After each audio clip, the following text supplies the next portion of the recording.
en Números, capítulo 28, y vamos a seguir esta mañana el estudio del libro de Números.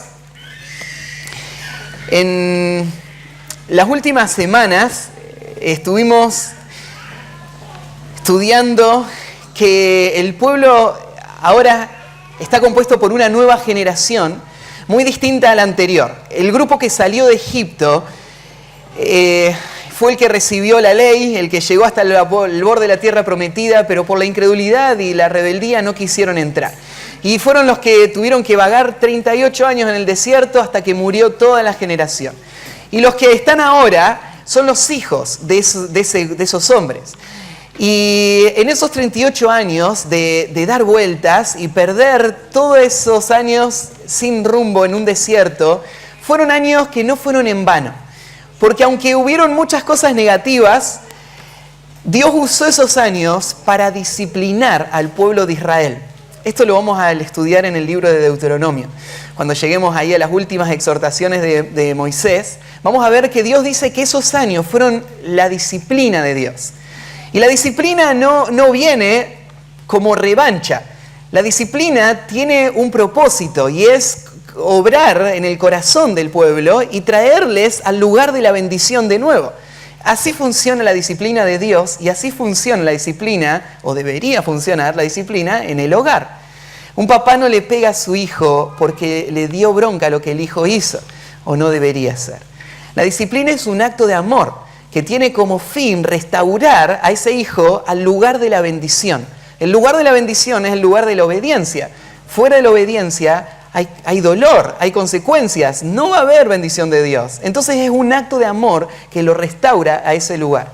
¿Y de dónde lo aprendimos a esto? De Dios mismo. Así es la disciplina de Dios. Esos 38 años, con lo duro que fue la disciplina y con el dolor que trajo ver toda esa generación morir, día tras día, ver morir miles de personas, al final produjo el fruto. Porque después de 38 años, esta nueva generación ya no es como la anterior. Ellos tienen un corazón que ha sido transformado por la disciplina en un corazón de fe y obediencia. El ejemplo del capítulo 27 de las hijas de Zelofead es un ejemplo claro. 5 hermanas que muestran la fe de esta nueva generación. Ellas creen en la tierra y ellas están dispuestas a hacer lo que sea para tener herencia en esa tierra. Y ellas son un ejemplo del sentir de todo este grupo que fue el que pasó por la disciplina. Así que ninguna disciplina en el momento es causa de gozo, dice la Escritura. Pero al final trae fruto. Y ahora está el fruto. El fruto está en una nueva generación que está dispuesta a entrar y luchar y conquistar la tierra. Pero en el capítulo 27 vimos una historia más. Y fue la historia de alguien que no va a entrar a la tierra. Estas 5 mujeres van a entrar, pero hay un hombre que no va a entrar. Y es el hombre que Dios usó para sacar a Israel de Egipto. El hombre que dio su vida para poder servir a esta nación, el hombre que tanto amaba al pueblo de Israel, el hombre que tan sacrificialmente dio todo por ellos, ahora no va a entrar a la tierra. Y no entrar a la tierra parece un castigo demasiado grande hasta que lees el pasaje. Y cuando lees te das cuenta por qué no va a entrar a la tierra. Y te das cuenta que Dios no es injusto, Dios no es un Dios cruel, Dios es un Dios que es más grande y va más allá que los fracasos de las personas que Él usa para su obra. Y hablamos de eso. Hablamos de que la obra de Dios trasciende al siervo de Dios y va más allá porque no depende de personas. La obra de Dios depende de sus planes, de sus promesas. Entonces, aún el gran líder Moisés va a tener que morir por su pecado y no va a entrar a la tierra prometida. Y Dios quiere dejar esto en claro para que el pueblo de Israel entienda que es su obra y no la de Moisés. Y Dios va a mostrar que Él va a ser fiel en levantar un nuevo líder, no cualquier líder. Él va a levantar un hombre que va a responder a la oración, Dios va a responder a la oración de Moisés y les dio un gran líder, a Josué. Un hombre que tenía todas las cualidades para ser el sucesor de Moisés. Y ahora, déjalo así. Fue la batería nomás. Que se apaga y hace eso. Gracias, igualito. Entonces, Dios va a levantar ese nuevo líder, al líder Josué. Y hay una ceremonia que se va a hacer, se hace toda esa ceremonia con Moisés todavía vivo. Y eso muestra la humildad de Moisés, que está dispuesto a transferir su honor y el respeto del pueblo a un nuevo hombre, a un hombre mucho más joven, a un hombre que va a ser ahora el que va a entrar a Israel, a la tierra. Y hacen toda la ceremonia, imponen las manos, le da a Moisés la tarea, le dice Josué, toda esta autoridad es para que vos sirvas al pueblo. Lo que tenés que hacer es hacerlos entrar y heredar la tierra. Y ahí Moisés se prepara para morir. Todavía no va a morir, falta un tiempo. Todavía estamos en Números, capítulo 27, falta que terminemos Números y todo el libro de Deuteronomio. Todavía lo tenemos a Moisés un tiempito más, pero ya tiene sus días contados. Y Josué ahora es un co-líder al lado de Moisés. Y Moisés ahora solamente va a dar las últimas palabras, los últimos desafíos. En estos últimos días probablemente Moisés escribió el libro de Éxodo, Levítico y Número y Deuteronomio. En estos últimos días que le quedaban, como un último legado para dar al pueblo la última inspiración para que no abandonen a Dios y animarles a entrar a la tierra.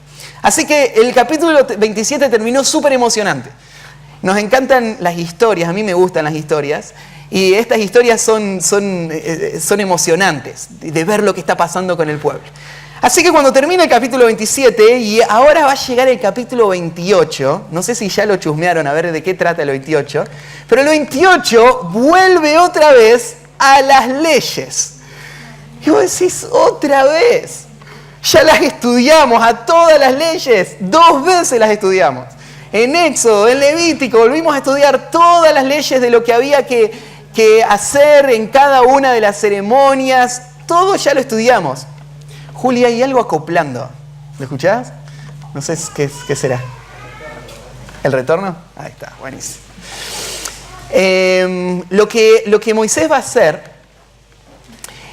es volver al tema de las leyes. ¿Por qué otra vez leyes? Y quiero solamente mostrarte algo. Solamente el hecho de que se nos venga eso a la mente, ¿por qué volver otra vez a estas leyes? Nos muestra un problema que tenemos. Y es que no entendemos el lugar central que Dios le da a la adoración en la vida del pueblo. Dios es muy detallista con todo lo que va a pasar en el tabernáculo, porque para Él esto es algo sumamente importante. Él lo va a repetir de nuevo porque Él no quiere que el pueblo de Israel pierda de vista la centralidad de la adoración. Quiero que te acuerdes de algo. Ya sé que nosotros estudiamos ya 2 veces esto, y el pueblo de Israel también ya lo estudió 2 veces. Pero necesita escucharlo de nuevo. ¿Saben por qué? Esta generación no es la que estuvo al pie del monte. Esta es una nueva generación. Y hay algo que vos te tenés que saber, lo vamos a ver en el libro de Josué más adelante, y es que en esos 38 años de vagar en el desierto, el pueblo de Israel no fue un pueblo ferviente por Dios. Fueron años de queja, fueron años de desánimo, fueron años de rebeldía, fueron años de castigo, uno tras otro. Esa misma rebelión les caracterizó 38 años. Y una de las cosas que ellos abandonaron esos 38 años fue la adoración a Dios. Ellos dejaron y no cumplieron todas estas fiestas que ellos tenían que celebrar. En 38 años no se celebraron ninguna de todas estas fiestas. Vamos a ver, todo este capítulo va a hablar de fiestas que Israel tenía que mantener y celebraciones constantes. Va a hablar de celebraciones que se tienen que hacer cada día, celebraciones que se tienen que hacer cada semana, celebraciones que se tienen que hacer cada mes y celebraciones que se tienen que hacer cada año. Y el pueblo de Israel las había abandonado. Es más, probablemente los niños que crecieron durante esos años, bajo esos hogares, nunca lo vieron, nunca lo vivieron y ni siquiera probablemente lo saben.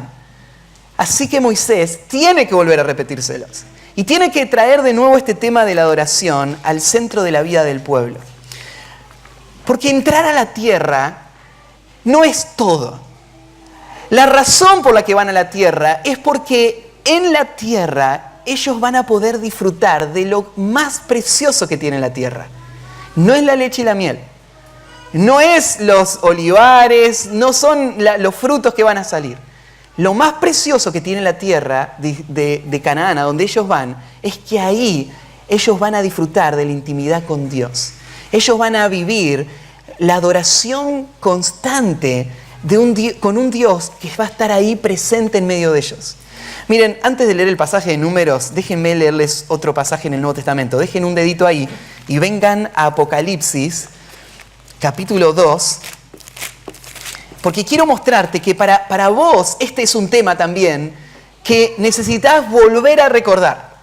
Que la vida cristiana no se trata solamente de las victorias sobre el pecado, no se trata solamente de la obediencia y la vida, ¿no es cierto?, en el pueblo de Dios, sino que se trata de Dios mismo, de tu comunión con Él. Aquí en Apocalipsis capítulo 2 están las cartas que Jesús le envía a las 7 iglesias de Asia. Y en cada una va a haber palabras de afirmación, hay palabras de corrección, de exhortación, y hay palabras de ánimo, de aliento, de esperanza, de aspiración.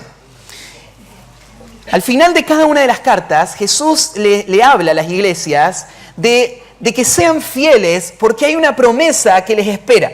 ¿Y cuál es la promesa? Cada una le da una promesa distinta, pero todas las promesas son para todo el pueblo de Dios. Y mira cómo le dice en el versículo 7, Apocalipsis 2:7. El que tiene oído, oiga lo que el Espíritu dice a las iglesias. Entonces esto no es para la iglesia de Éfeso solo, es para todas las iglesias. Y mira lo que el Espíritu le dice a las iglesias. Al que venciere, interesante, venciere significa estás en la batalla. La batalla no va a durar para siempre. Si vos terminás victorioso la batalla, ¿qué va a haber del otro lado? Le daré a comer del árbol de la vida, el cual está en el medio del paraíso. Entonces, la victoria me va a dar acceso al paraíso y en el paraíso vida perpetua. La palabra paraíso es una palabra muy descriptiva. Es una palabra que se originó en el imperio persa y habla, ¿no es cierto?, del lugar de mayor deleite que podría imaginar una persona. Llena de todos los beneficios de esta vida. Eso es el paraíso. Y ahí lo llama el paraíso. Pero fíjate, no termina la palabra del paraíso. Este es el paraíso de Dios. ¿Saben que en la mente de muchas personas la esperanza no cambiaría si esa última palabra no estaría?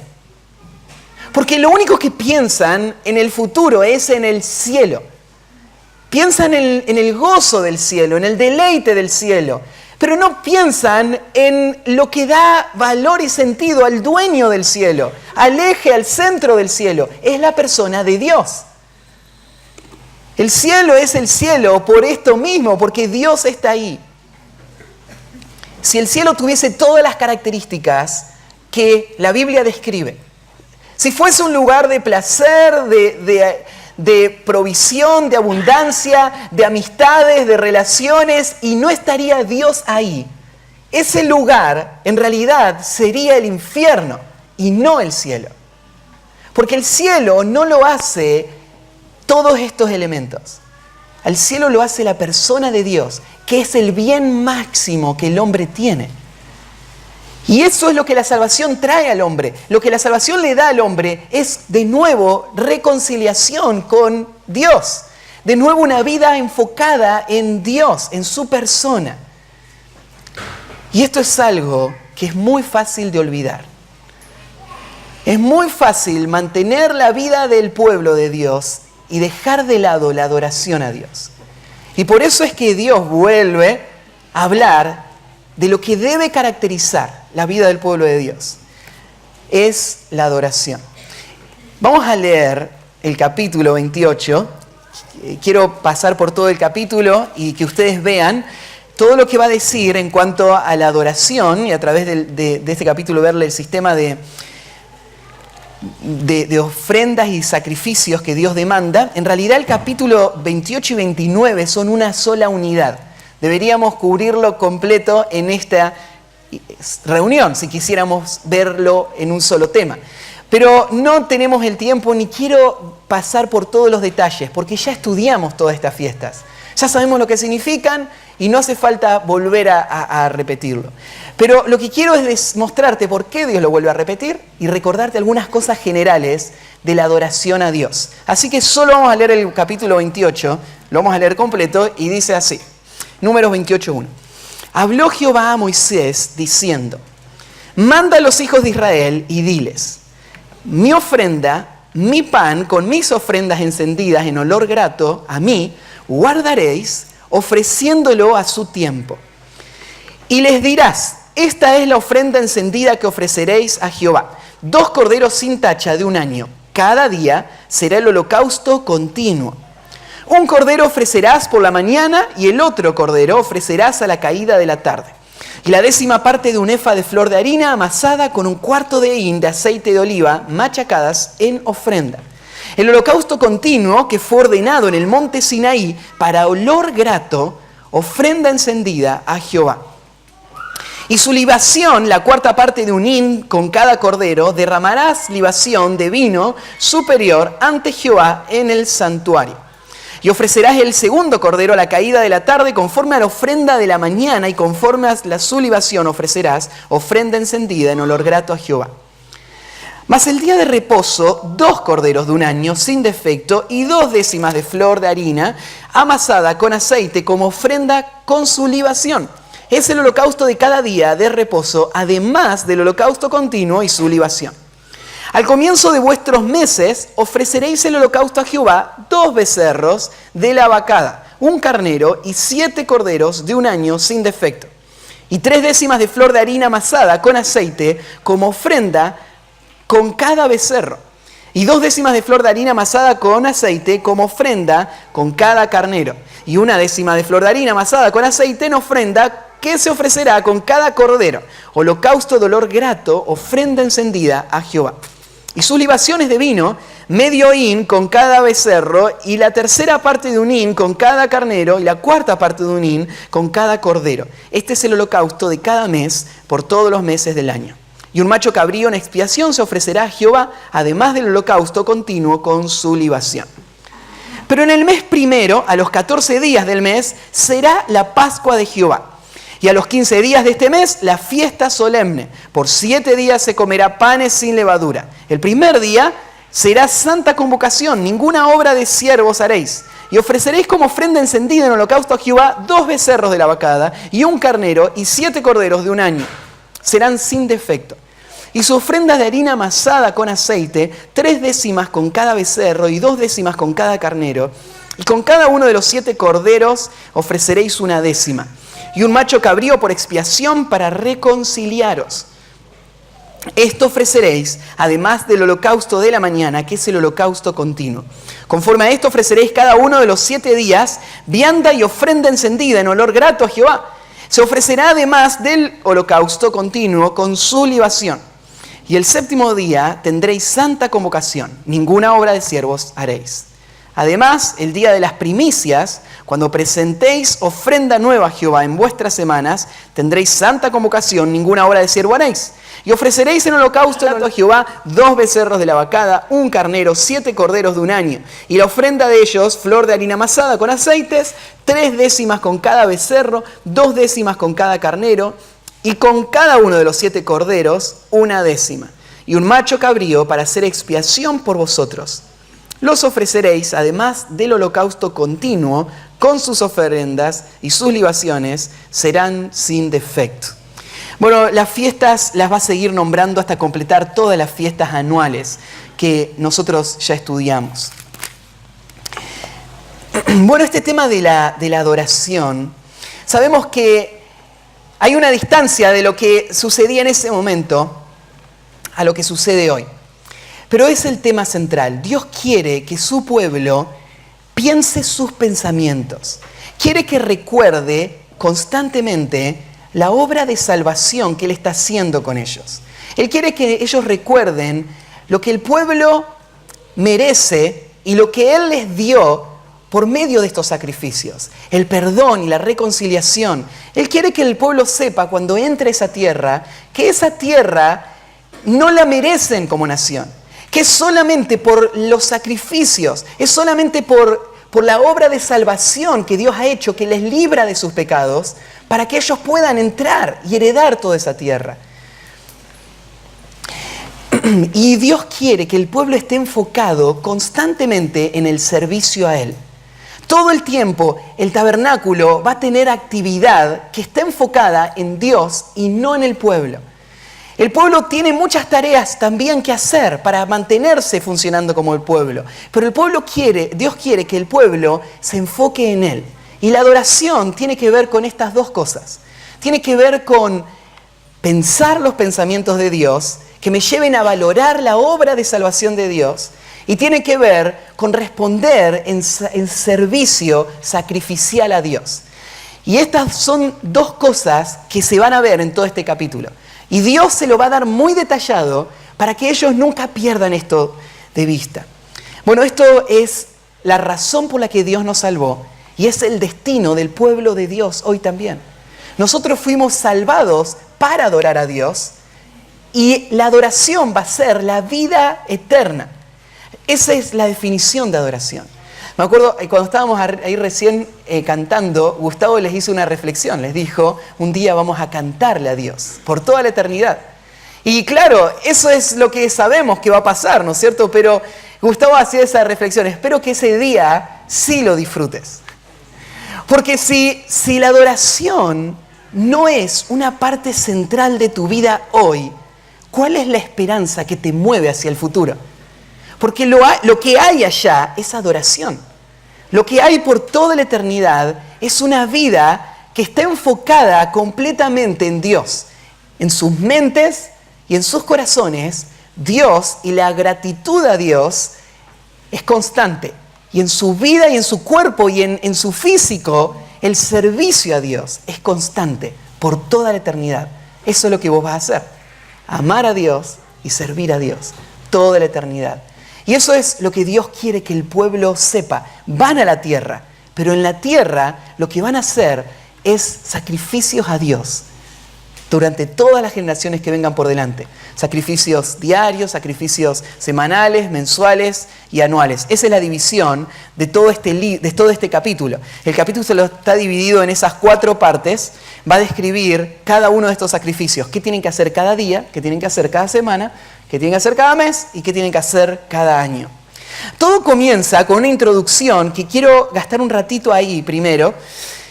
Vamos a gastar un ratito en la introducción, después vamos a ver algunos versículos que están ahí desparramados para que entendamos lo que es la adoración y después vamos a ir al Nuevo Testamento y leer en qué forma nosotros ya no hacemos sacrificios y en qué forma sí hacemos sacrificios. Bueno, en el versículo 2 dice así: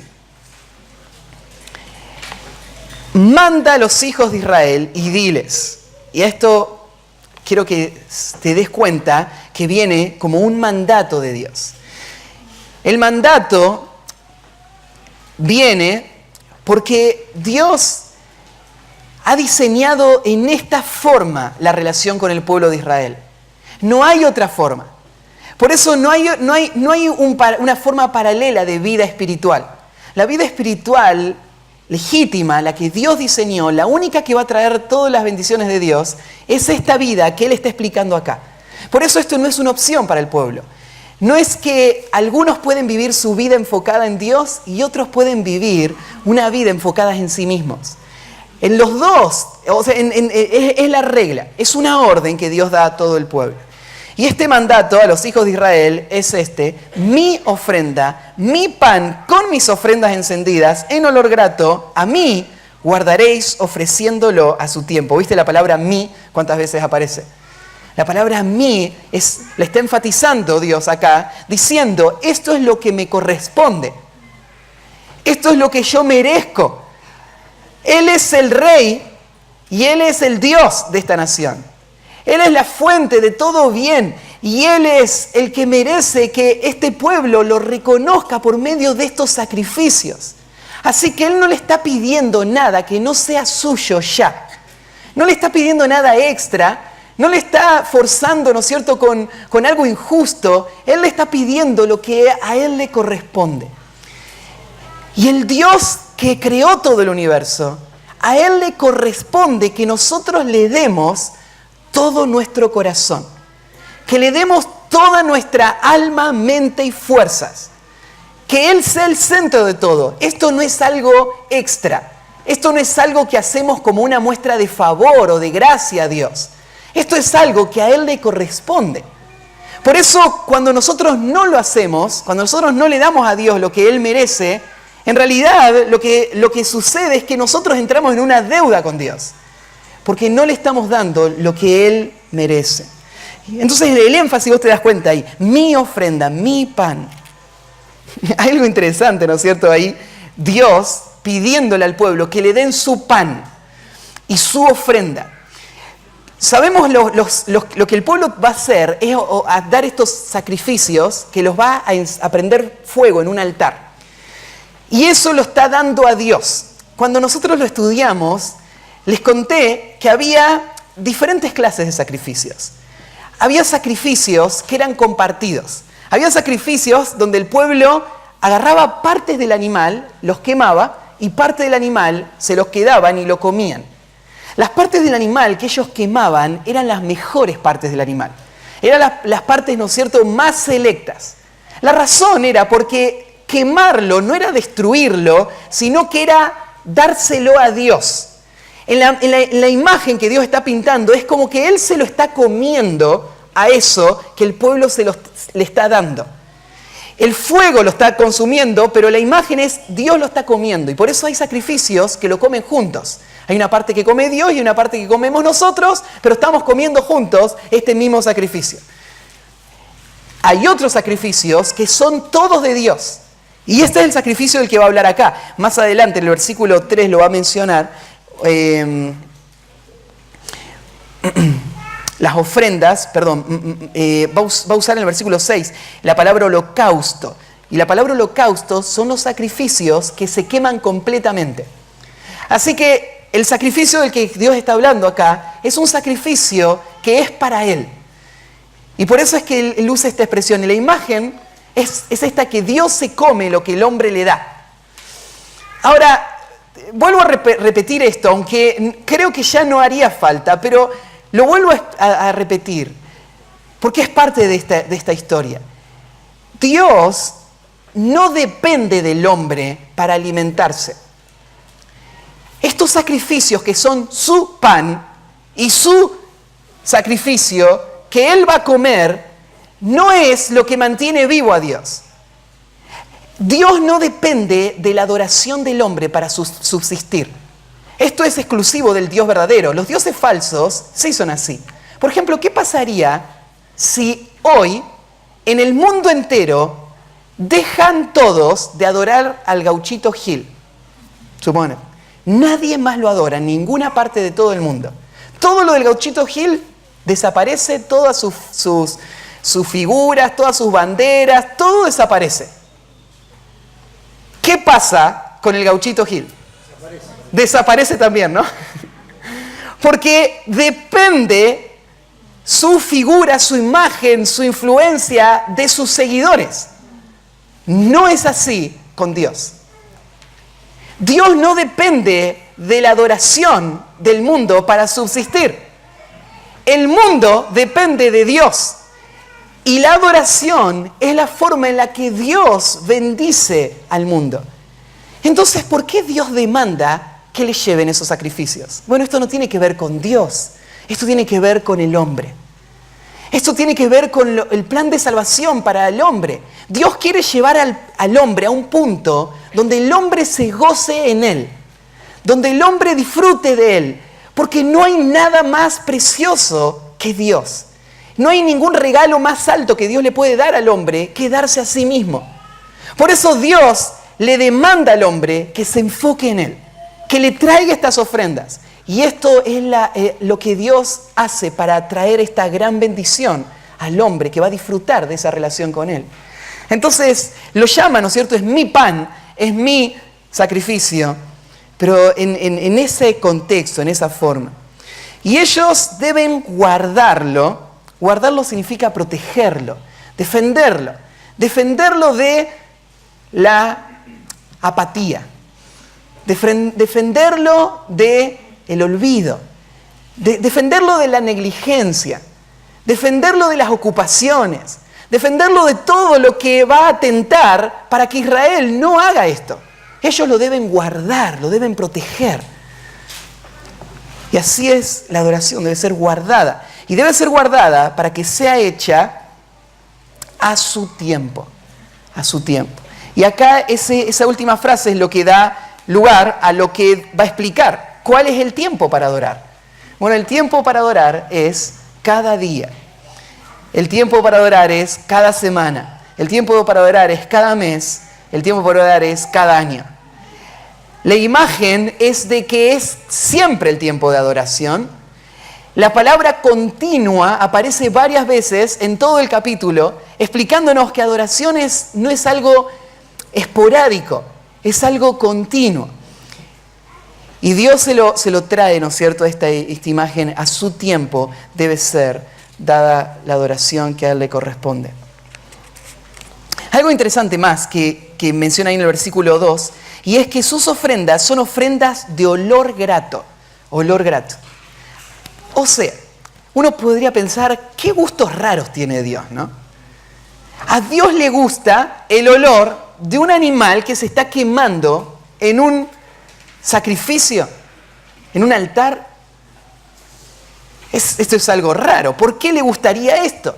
A nosotros nos parece hasta de mal gusto muchas de las cosas que describe Dios en cómo deben ser los sacrificios. Cómo se debía matar ese animal, la sangre, cómo se debían desparramar, ¿no es cierto?, y separar los intestinos, la grasa del animal, las partes, ¿no es cierto?, selectas, y qué parte se tenía que quemar y de qué manera se tenía que quemar. Y vos decís, Dios, ¿por qué a Dios le gustan estas cosas? Parece algo, ¿no es cierto?, sacado de un libro de caníbales, ¿no es cierto?, gente muy rara. Pero acá Dios dice, estos sacrificios son de olor grato. No son de olor grato porque a Dios le gusta el olor de lo que se quema en ese altar. Olor grato es una figura para mostrar lo que complace el corazón de Dios, lo que este sacrificio representa para Dios. Porque nosotros ya estudiamos todo el sistema de sacrificios y sabemos algo. Todo lo que sucede ahí no tiene que ver solo con animales y con altares. Tiene que ver con algo que esto representa. Lo que representa es a Cristo y la obra de redención. A Cristo y su obra de salvación, cada detalle de cada sacrificio, explica una de estas dos partes. Explica ya sea la persona de Cristo o explica la obra de Cristo. Y cuando Dios mira todo eso, Dios se deleita en eso. ¿En qué se deleita Dios? Dios se deleita en Cristo. Dios se deleita en lo que Cristo es y en lo que Cristo logró. Y cada uno de esos sacrificios trae a la mente de Dios algo que Dios ama. Dios ama a la persona de Cristo y Dios ama la obra que Él ha hecho por medio de Cristo para salvar a su pueblo. Entonces ahí aprendemos algo importante en cuanto a la adoración. La adoración tiene que ver con lo que Dios disfruta. ¿Y qué es lo que Dios disfruta? Dios disfruta la persona y la obra de Cristo. Cuando vos pensás en la eternidad y vos pensás qué es lo que va a hacer la adoración en la eternidad. Por ejemplo, en nuestros anillos tenemos escrito con Neri nuestro versículo lema y preferido. Bueno, Neri tenía otro versículo preferido, pero ahora por imposición tiene el mío. No, mentira. Este versículo lo tenía yo antes como versículo preferido, pero lo elegimos como un versículo lema para el matrimonio. Y que es Efesios 1:6. Para alabanza y la gloria de su gracia, con la cual nos hizo aceptos en el amado. Efesios 1:6 nos recuerda a dónde se dirige todo.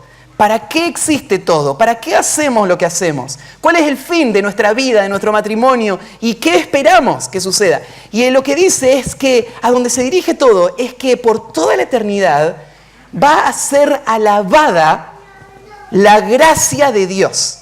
Por toda la eternidad Dios habrá escrito incontables historias que van a ser recordadas una y otra vez en el cielo de cómo Dios y su gracia salvaron por medio de Cristo tu alma y la mía. Por toda la eternidad nosotros vamos a estar adorando a Dios.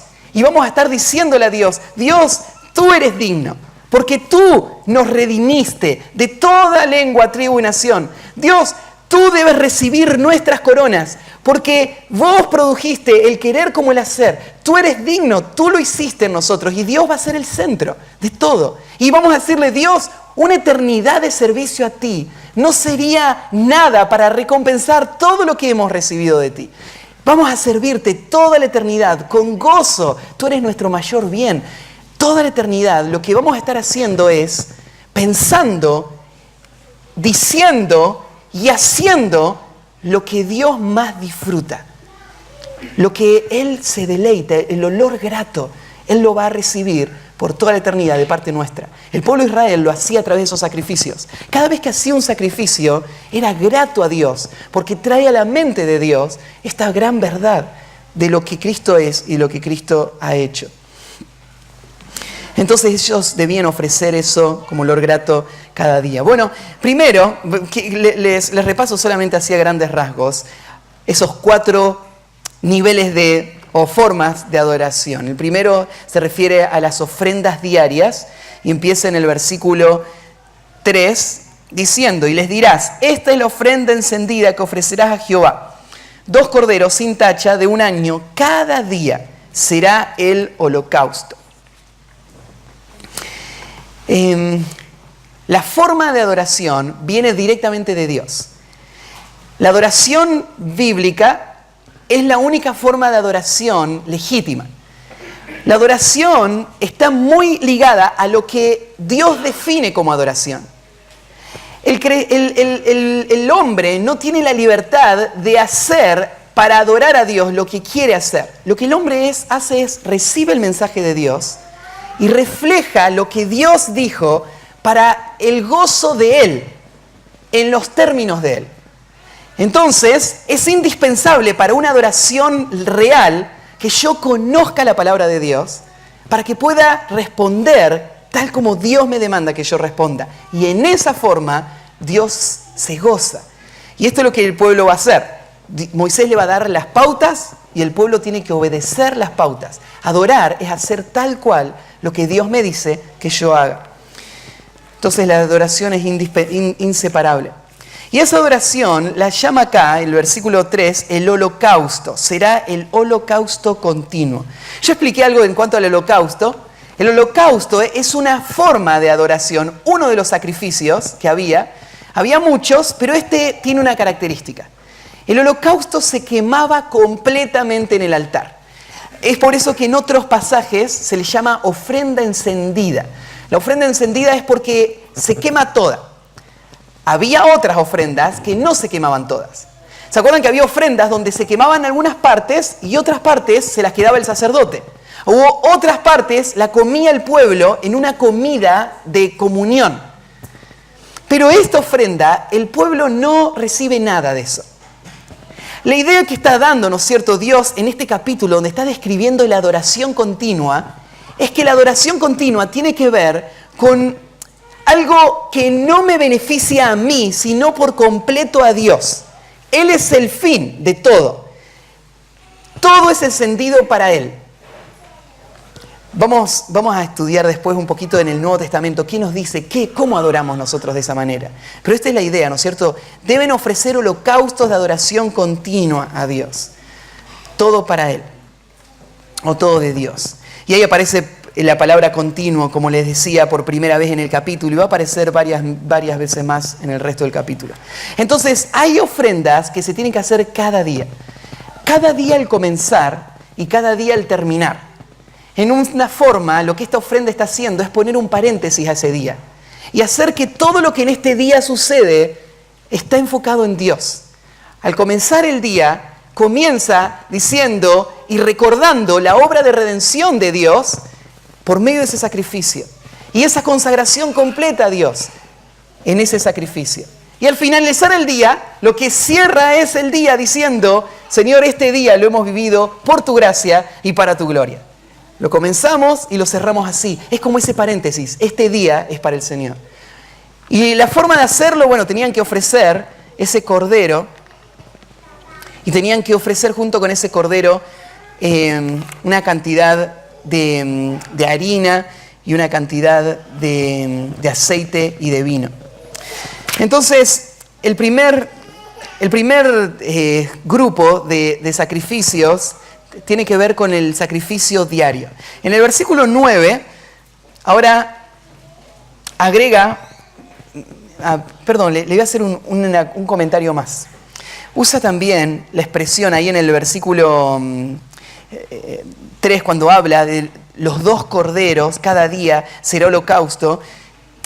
A veces no nos hacemos la idea del costo que esto representaba. Pero cuando vos agarrás todo este capítulo y sumás todos los animales que se requería para mantener este sistema de adoración, es algo impensable. Saqué la cuenta, están acá los números. En un año, si vos sumás todo lo que tenían que hacer cada día, todo lo que tenían que hacer cada semana, todo lo que tenían que hacer cada mes y todo lo que tenían que hacer cada año, te da esto. En un año, el pueblo de Israel tenía que disponer de 113 toros, 32 machos cabríos, 1086 corderos, más de 1 tonelada de harina y más de 100 cántaros de aceite, de 1000 cántaros de aceite y 1000 cántaros de vino.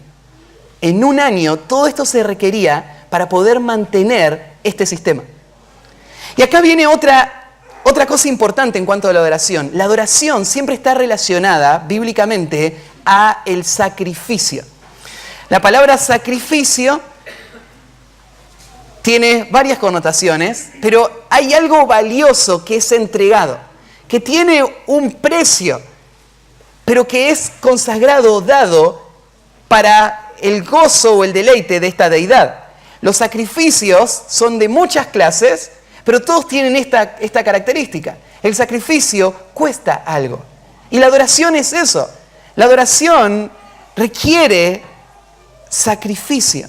Requirió el sacrificio de Cristo, y eso es lo que la imagen primera muestra, y ahora implica el sacrificio de este pueblo, que tiene que traer todo el tiempo estos animales y que tiene que pagar el precio de la adoración. Y bueno, ellos lo van a hacer de esa manera cada día.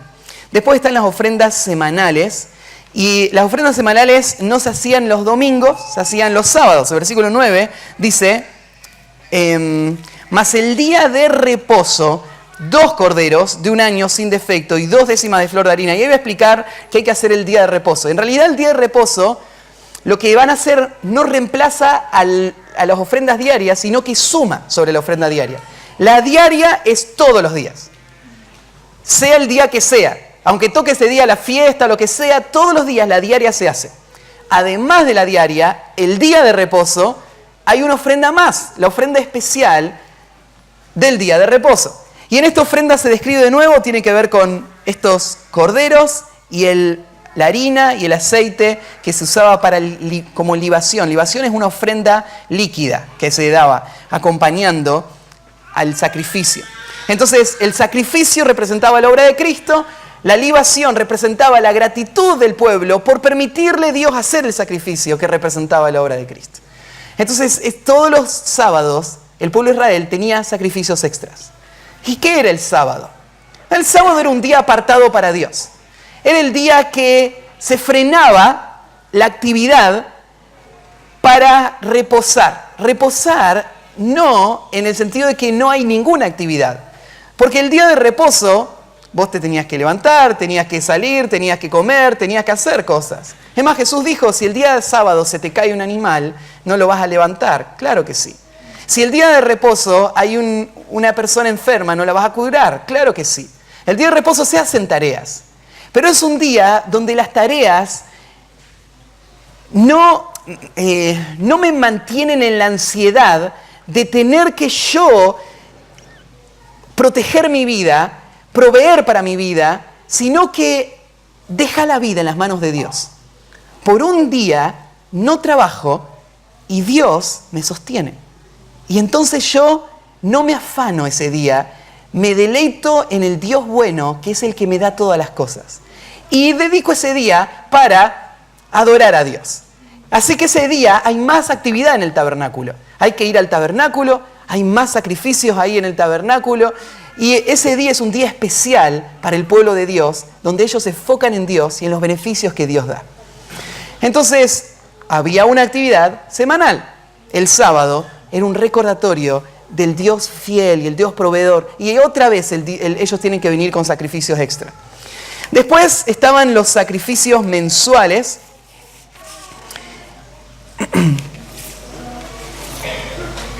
Que está en el versículo 11. Y dice, al comienzo de vuestros meses ofreceréis, y ahí de nuevo, ahora sube la demanda, ahora no son solo corderos, ahora son 2 becerros, un carnero y 7 corderos al principio de cada mes. Y estas ofrendas mensuales tenían que ver de nuevo con iniciar un nuevo ciclo, ahora más grande, el mes entero, que va a ser dedicado a Dios por completo. Y termina en el versículo 16 con la última sección, que son las ofrendas anuales, y que son las fiestas que va a celebrar Israel una vez al año. Entonces, hay cosas que hay que hacer cada día, hay cosas que hay que hacer cada semana, hay cosas que hay que hacer cada mes, hay cosas que hay que hacer cada año.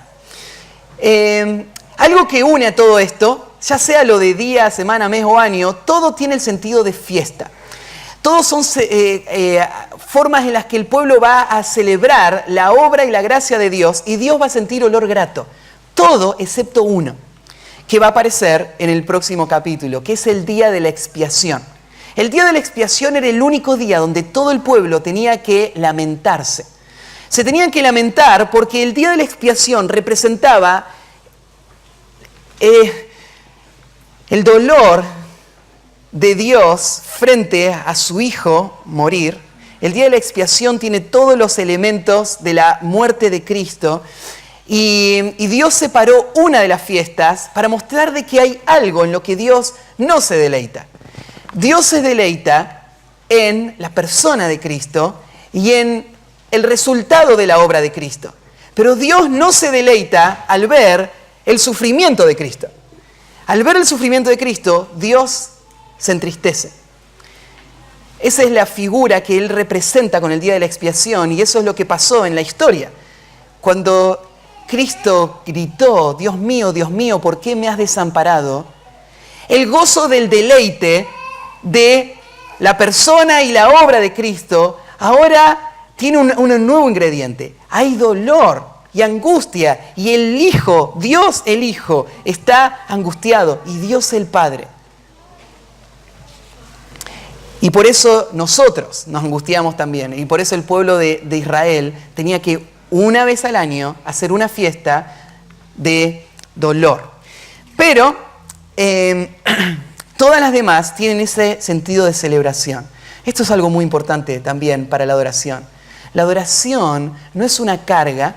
La adoración no es penosa. La adoración es una fiesta. Ya sea cuando la adoración implica lo que decimos o lo que hacemos, lo que pensamos, todo eso tiene que estar empapado de la gratitud que implica esto que estoy haciendo. Entonces, todo este capítulo nos muestra este hecho. Ahora, tenemos que trasladarlo al Nuevo Testamento y pensar cómo hacemos nosotros para tomar estos principios para nuestra vida. Porque nosotros no vamos a hacer esos mismos sacrificios. Pero si vos te pones a pensar, nuestra vida está marcada también por recordatorios constantes que Dios nos da y oportunidades para que cada día, cada semana, cada mes y cada año nuestra vida esté enfocada en la persona y en la obra de Cristo. Y podemos tener la práctica del gozo de venir frente a Dios y recordarle a Dios lo que le produce placer a Dios por medio de lo que pensamos, decimos o hacemos. Entonces, esto es la adoración. Hay cosas que se aplican del Antiguo Testamento y cosas que no se aplican. Quiero darte primero lo que no se aplica. Ahí en Hebreos, capítulo 10, si haces una notita, Hebreos 10, del 1 al 4, nos habla de lo que no se aplica del Antiguo Testamento. Ellos tenían que hacer sacrificios todos los días, todas las semanas, todos los meses y todos los años por una razón.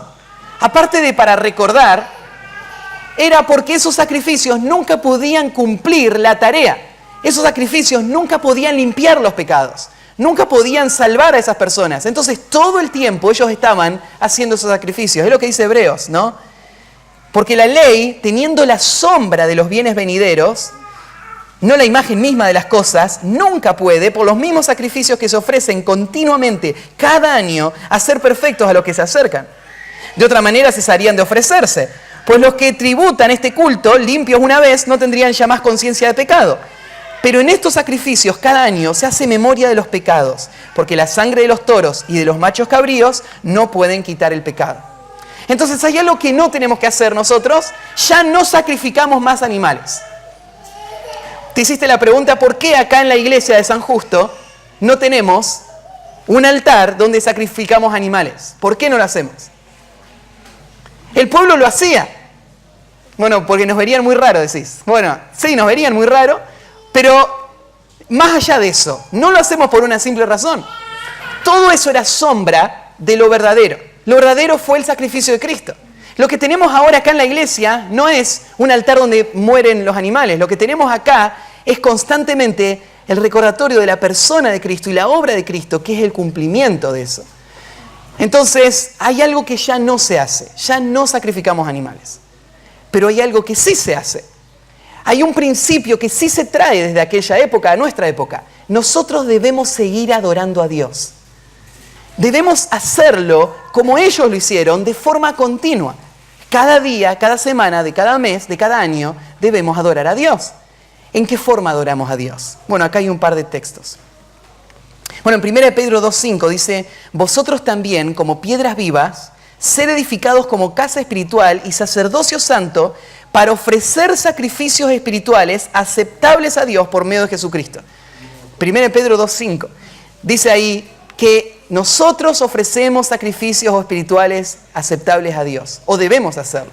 Para esto fuimos salvados, para ofrecer estos sacrificios. Somos sacerdotes para Dios. ¿Qué sacrificio debemos ofrecer? Esto no es nuevo, ya lo pasamos. Sirve el recordatorio. ¿Cuáles son los sacrificios que tenemos que ofrecer a Dios? Primero, ofrezcamos un sacrificio de consagración de nuestro cuerpo. Lo que tenemos que ofrecer a Dios es una consagración de nuestro cuerpo cada día. Ahí en Romanos capítulo 12, versículo 1, dice esto. Así que, hermanos, os ruego por la misericordia de Dios que presentéis vuestros cuerpos en sacrificio vivo, santo, agradable a Dios, que es vuestro culto racional. La palabra racional viene no de la palabra de raciocinio, sino que viene de la palabra ración. O sea, es la idea de que cada día este es el culto que tengo que hacer. Entonces el creyente tiene que hacer un culto diario, ¿no? ¿Cuál es el culto diario que tiene que hacer? Tiene que ofrecer el sacrificio de su propio cuerpo. Cada mañana y cada noche, y en todo lo que hay entre medio, el creyente tiene que ofrecer su cuerpo en sacrificio a Dios. Tiene que comenzar esa mañana pensando, mi cuerpo hoy va a ser para uso de Dios. No voy a usar mis miembros para el pecado, sino que voy a usar mis miembros para la justicia. Van a ser instrumentos de adoración a Dios, que van a traer olor grato a Dios, lo que yo hago con mi cuerpo. ¿Y por qué va a traer olor grato a Dios? Porque Dios se va a gozar al ver en mi cuerpo la persona y la obra de Cristo. Y por eso yo voy a traer olor grato a Dios este día usando mi cuerpo para Él. Entonces, ya no vamos y matamos el animal, pero ahora traemos nuestro cuerpo. Es nuestro sacrificio diario. No os conforméis a este siglo, sino transformaos por medio de la renovación de vuestro entendimiento para que comprobéis cuál sea la buena voluntad de Dios, agradable y perfecta. Eso dice el versículo que sigue. Entonces, primero, ofrecemos nuestro cuerpo. Segundo, ofrezcamos un sacrificio de alabanza pública. ¿Qué otro sacrificio podemos traer a Dios? Podemos ofrecer un sacrificio de alabanza pública. Debemos hacerlo. Esto es lo que hacen los sacerdotes. Dice, miren, en Hebreos 13, versículo 15. Dice así, así que ofrezcamos siempre a Dios, de nuevo, continuamente, por medio de Él, sacrificio de alabanza. por si no entendimos qué significa el sacrificio de alabanza, te lo explica. Es decir, fruto de labios que confiesen su nombre. Hebreos 13:15 es el versículo. Ahí en Hebreos 13:15. Cada día lo que debo hacer es ofrecer un sacrificio de alabanza. Pero hay algo interesante acá. La alabanza no es mental, es física. Los labios se tienen que mover, sonido tiene que salir, y cuando sale ese sonido, eso se vuelve un sacrificio a Dios. Un sacrificio de olor grato a Dios. ¿Y por qué Dios se complace en la alabanza de su pueblo? Porque la alabanza a su pueblo le recuerda a Dios la persona y la obra de Cristo. Él está viendo el fruto que está produciendo, la salvación que Él está haciendo en el corazón de esta persona. Y Él con gozo está alabando a Dios. Así que Dios se goza en la alabanza. Aún en la alabanza de los niños. Es lo que Jesús dijo. Aún en la alabanza del que no sabe qué cantar ni qué decir. El que no canta bien. La alabanza, el olor grato a Dios es lo importante. Y el olor grato, Dios lo puede formar en la boca de un niño. Porque un niño puede creer en el Evangelio, ser transformado por el Evangelio, y su corazón puede cantarle a Dios con gozo y gratitud por la obra del Evangelio. Y eso alegra el corazón de Dios. Pero para que llegue, para que sea un sacrificio real, tiene que ser fruto de labios. Tiene que salir por la boca, ¿no? Entonces, queremos llevar sacrificios a Dios, lo que tenemos que hacer es hacerlo por medio de la alabanza pública. ¿Por qué por medio de la alabanza pública? Bueno, porque la voz se nos dio para comunicar, para hablar. En el pueblo de Dios ha sido una práctica constante que la alabanza se hace en un lugar público, donde el pueblo de Dios usa la alabanza también para edificarse mutuamente. Así que cuando la iglesia se reúne, Dios es glorificado cuando la iglesia canta, y le canta a Él, y cuando nace de un corazón que le está dando esto como una adoración a Él. Todo lo que le vimos de la adoración antes, aplicándolo a la alabanza, a lo que sale de la boca. Ahí estuvimos en el CCP la semana pasada escuchando a un hombre que por muchos años estuvo dirigiendo la música en su iglesia. Y él nos hacía referencia a un pasaje en el Antiguo Testamento, en los Salmos, que no se traduce igual en el español. En el español dice un grito gozoso. En el inglés usa un ruido gozoso. Entonces él nos decía, bueno, la orden que Dios nos dio es hacer un ruido gozoso. Ese ruido no tiene que estar afinado para que sea aceptable para Dios, siempre y cuando sea ruido, siempre y cuando salga. Entonces él decía, ¿vos podés hacer ruido? Sí, entonces estás calificado para alabar al Señor. Cualquier ruido que se pueda hacer puede ser agradable a los ojos de Dios. Pero después decía, bueno, si lo único que puedes hacer ruido, no le den el micrófono a esa persona. Ponle el micrófono a una persona que pueda guiar y hacer más que un ruido. Pero dice, el ruido, dice, es lo más básico que se puede hacer. El fruto de labios que sale. Tercero, ofrezcamos un sacrificio de servicio amoroso. Ofrezcamos un sacrificio de servicio amoroso. ¿Qué otro sacrificio es el que debemos ofrecer a Dios? Dice Hebreos, el versículo 16, bueno, leímos recién el 15, el que sigue dice así, y de hacer el bien y de la ayuda mutua no os olvidéis, porque de tales sacrificios se agrada a Dios. Es el versículo 16, Hebreos 13, 16. Hacer el bien y ayuda mutua son sacrificios a Dios, de los cuales Él se agrada. Son olor grato a Dios. ¿Por qué son olor grato? Bueno, porque están reflejando a la persona de Cristo y la obra de Cristo en tu vida práctica. Esto es lo que Cristo hizo y esto es lo que el Hijo de Dios hace. Y por eso cuando Dios lo ve, Dios se goza porque ve a Cristo en ese Hijo. Y cuando Dios ve a Cristo, Él se alegra. Dios tiene complacencia en su Hijo amado. Y cuando nosotros reflejamos a Cristo, Dios se complace. ¿Y cómo reflejamos a Cristo? Sirviendo, ayudando, la ayuda mutua, haciendo el bien. Cuando lo hacemos, mostramos a Cristo y entonces Dios se complace. Y es un sacrificio a Dios. Hay otro versículo en Filipenses 2:17. Pablo usa la misma expresión cuando dice, aunque sea derramado en libación sobre el sacrificio y servicio de vuestra fe, me gozo y regocijo con todos vosotros. Libación es una ofrenda líquida, dijimos, ¿no? Y Pablo dice, si me pudiesen moler y volcar como un líquido arriba de un altar para servirles a ustedes y a la fe de ustedes, me voy a gozar. Pablo está pensando en el servirles a ellos como una forma de adorar a Dios. Lo mismo que mencionábamos recién. El servicio a otro es adoración a Dios, cuando es hecho para Dios. En cuarto lugar, ofrezcamos un sacrificio de sostén abundante. Ofrezcamos un sacrificio de sostén abundante.